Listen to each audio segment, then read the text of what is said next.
Look around the room right now, the phone you're watching this on, the furniture, even the coffee mug on your desk. Chances are they all spent weeks inside a standard metal shipping container. We live in a globalized world, but the engine keeping that world running isn't distributed evenly. It has a very specific center of gravity. China isn't just participating in global trade, it is the central nervous system. When a port in Shenzhen gets a cold, supply chains in Europe and America get the flu. We saw this during the pandemic lockdowns. We all know China is the world's factory. But that title is meaningless if you can't move the product. Today, we aren't just talking about how much stuff China makes. We're talking about how they've built the most dominant logistical juggernaut in human history. And here is the crazy part. They aren't just bigger, they are smarter. China is rapidly replacing human dockworkers with AI, 5G, and robots, creating ghost ports that operate in total darkness, 24/7 with terrifying efficiency. Welcome to the future. This is a modern Chinese port. It's often called a ghost port. Look closely. There are no truck drivers waiting in line.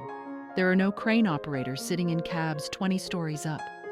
The docks are silent, efficient, and almost completely empty of human life.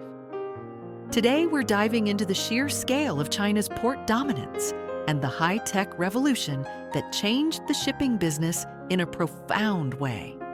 To understand the scale, we need to look at the data.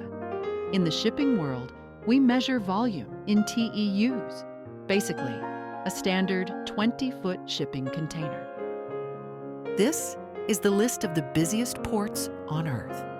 As of the latest data, 7 out of the top 10 busiest ports in the world are in China. Look at number 1, Shanghai. It handles 49 million TEUs a year.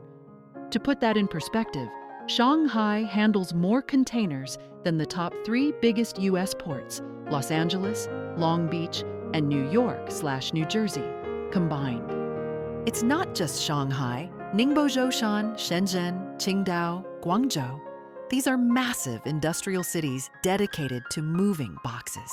Today, there are many people still mistakenly think that China's success is due to cheap labor, sweatshops, and massive state investment in concrete and steel. This was no longer the case a long time ago. China could not have reached where it is today just by doing those. To keep growing, China realized they couldn't just build bigger. They had to build smarter.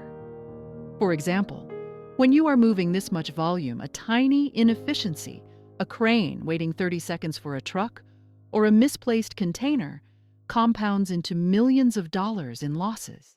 In a traditional port, a guy in a crane lifts a box onto a truck driven by another guy who drives it to a yard managed by people with clipboards. In China's newest terminals, like the fully automated section of Qingdao, humans are almost nowhere to be found on the docks. These terminals rely on a digital brain. First, there's 5G. China has aggressively rolled out 5G in its major ports. Why? Latency. You can't have a delay when remotely controlling a 100-ton crane.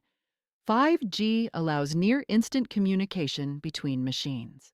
Then, you have the AGV, automated guided vehicles.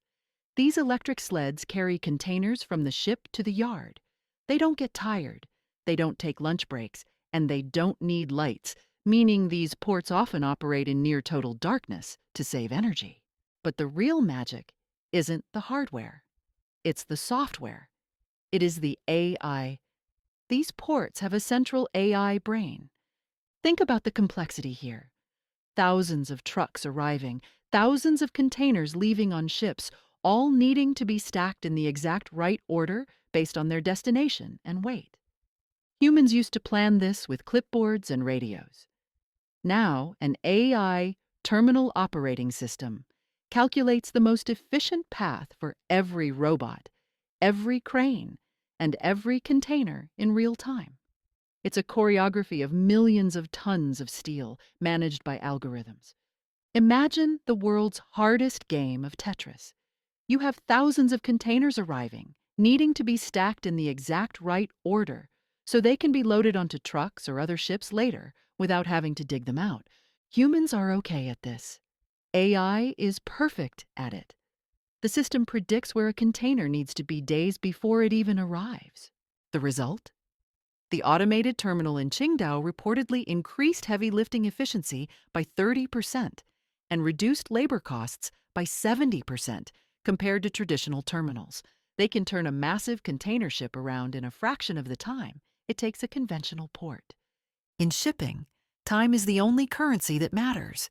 But still, is it worth spending billions automating an industry that already worked? 3 reasons: domestic necessity, global ambition, and environmental protection. Domestically, even China is facing labor changes. Its workforce is aging, and labor cost is rising. Young people don't want dangerous jobs driving port trucks. Automation solves the future labor shortage before it cripples the supply chain. The second reason is geopolitical. This tech isn't staying in China. Through initiatives like the Belt and Road, China is exporting this smart port model globally. Big companies like China Ocean Shipping Company or Costco don't just operate in China. They hold stakes in dozens of ports around the world, from Greece to Peru to the Middle East. When China builds or upgrades a port in another country, they often install their operating systems, their cranes, and their digital infrastructure. It means the standards for global shipping data are increasingly being set in Beijing.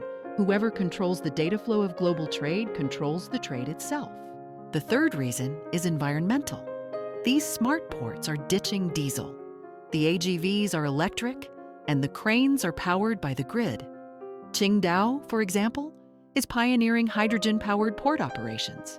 While global shipping is still dirty, the ports themselves are getting cleaner. What we are witnessing isn't just an upgrade to docks. It's an industrial revolution in logistics. While many ports in the world are struggling with aging infrastructure and labor disputes that delay automation, China is forging ahead, turning the physical movement of goods into a seamless digital process. The dominance of Chinese ports is no longer just about sheer size. It's about the fusion of concrete and code. And in this new digital era of trade, China has already built the operating system. So, what's next? We're moving toward digital twins. This is where the port creates a perfect virtual replica of itself. They can run simulations in the virtual world to test what happens if a typhoon hits or if traffic spikes by 50% before it happens in the real world. What do you think are the implications of one country controlling so much of the world's supply chain tech? Let me know down in the comments. If you enjoyed this deep dive into the gears of global trade, hit that like button and subscribe for more. Thanks for watching.